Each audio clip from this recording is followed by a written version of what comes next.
बिस्मिल्लाहिर्रहमानिर्रहीम।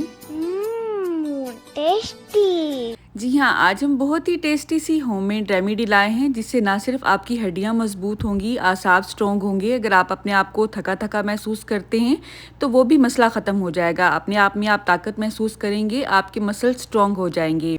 ये रेमेडी है डॉक्टर मोहम्मद इब्राहिम की, जिसे मैं प्रैक्टिकली तौर पे आपके सामने लाई हूँ। तो काले चनों की ताकत से तो आप वाकिफ़ होंगे ही। तो आपने अच्छी क्वालिटी के 1 किलो या 2 किलो या जितने भी आप बनाना चाहते हैं उतने काले चने लेने हैं। अच्छी क्वालिटी के होने चाहिए। मेरे पास ये छोटे छोटे से दानों वाले देसी काले चने हैं। देखने में ये अच्छे नहीं हैं, लेकिन ये ताकत से भरपूर हैं। अगर आपने इसे खुला ही ख़रीदा है तो यकीनन ये साफ़ नहीं होंगे। इसको थोड़ा सा टाइम लगा के आपको साफ़ करना पड़ेगा। इसमें से जितने भी कंकर, पत्थर या तिनके आपको नज़र आएंगे वो आपने साफ़ कर लेने हैं। उसके बाद हमने इसे 3 से 4 दफ़ा अच्छी तरह से खुले पानी से खंगाल लेना है, ताकि सारी भी जो इसमें मिट्टी वगैरह है वो निकल जाए। तो आपने देखा है पानी डालते ही इसमें काफ़ी अज्जा ऊपर तैरने लगे हैं, तो बस हमने इसे रिमूव कर देना है। काले चने कोलेस्ट्रॉल लेवल को कंट्रोल करने में बहुत अहम किरदार अदा करते हैं। शुगर के मरीजों के लिए तो किसी नेमत से कम नहीं है अगर इसे छिलके के समेत खाया जाए। तो भुने हुए काले चने का सत्तू तो आपने सुना होगा ही, लेकिन आज की रेसिपी और रेमेडी भुने हुए चनों से थोड़ी सी डिफरेंट है। तो आपने वीडियो के एंड तक मेरे साथ रहना है। छोटी सी वीडियो है, ज़्यादा टाइम आपका मैं नहीं लूँगी।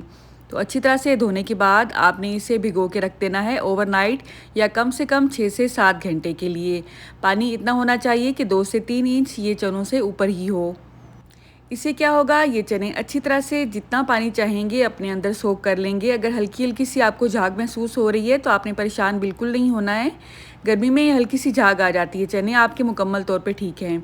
हल्का सा प्रेस करने पे इसका छिलका भी उतर रहा है, ये अच्छे खासे नरम हो चुके हैं।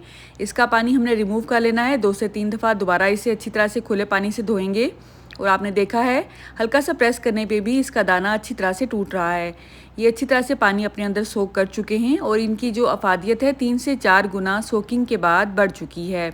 जिस तरह बादाम को खाया जाए तो उसकी अफादियत अलग है, अगर उसे भिगो के खाया जाए तो उसकी अफादियत 40 गुना बढ़ जाती है। बस यही फार्मूला आप यहाँ पे भी लगा सकते हैं। तो मैंने इसे ट्रे में फैला लिया है। आप चाहें तो इसे पंखे के नीचे ड्राई कर लें या धूप में फैला के ड्राई कर लें। हमारा मकसद इसमें से जितना भी एक्सेस वाटर है वो खुश्क करना है।